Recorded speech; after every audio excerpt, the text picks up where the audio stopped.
புத்தர் சிலை விடயத்தில் தமிழ் முஸ்லிம் மக்களுக்கு தொடர்பில்லை என்பதான தகவலை நாங்கள் காண்கிறோம். கல்யாண வம்ச திசைத்தேரர் இது பற்றி குறிப்பிடுகிறார்.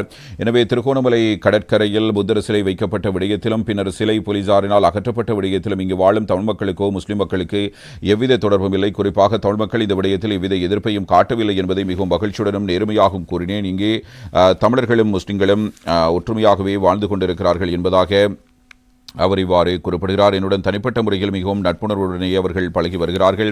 ஆனால் போலீசாரே மிகவும் மோசமாக நடந்து கொண்டார்கள். எனவே யாரும் இதனை இனரீதியான மோதல் என்று கூறி விடயத்தை திசை திருப்ப வேண்டாம் என்று ஸ்ரீ சம்புத்த ஜெயந்தி போதிவர்தன விகாரையின் விகாராதிபதி கல்யாண வம்ச திசைத்தேரர் இவ்வாறு கூறுகிறார். திருகோணமலை கடற்கரையில் தம்பால் வைக்கப்பட்ட புத்தர் சிலை போலீசாரினால் அகற்றப்பட்டு அடுத்த நாள் மீளவும் அதே இடத்தில் வைக்கப்பட்ட போது நடந்த விடயங்கள் தொடர்பில் விளக்கமளிக்க நேற்று நடைபெற்ற செய்தியாளர் சந்திப்பில் அவர் இந்த கருத்தினை இவ்வாறு முன்வைத்திருக்கிறார். எனவே திருகோணமலை கடற்கரையில் 1952 ஆண்டு முதல் மாவட்டத்தின் முதலாவது தர்ம பாடசாலை இயங்கி வந்தது. 2004 ஆண்டு ஏற்பட்ட சுனாமி பேரழியினால் இங்கிருந்த பாடசாலை கட்டிடம் முற்றாக அழிவடைந்தது.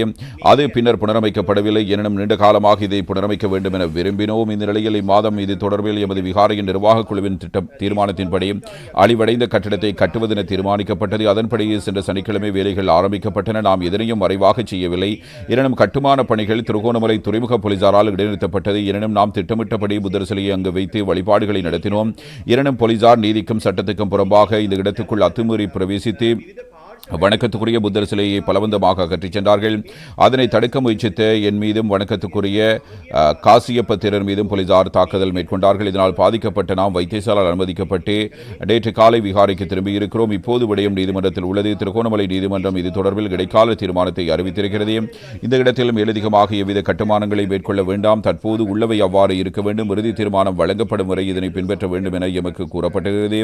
எனவே நாங்கள் நீதியை சட்டத்தை மதிக்கிறோம். எமக்கு உரிய நீதி கிடைக்கும் என நம்புகிறோம். இந்த செய்தியாளர் சந்திப்பில் மாவட்டத்தின் பிரதான விகாரைகளின் பிரதம பௌத்த பிக்குகள் பலரும் பங்கு பற்றியிருந்தவை குறிப்பிடத்தக்கது.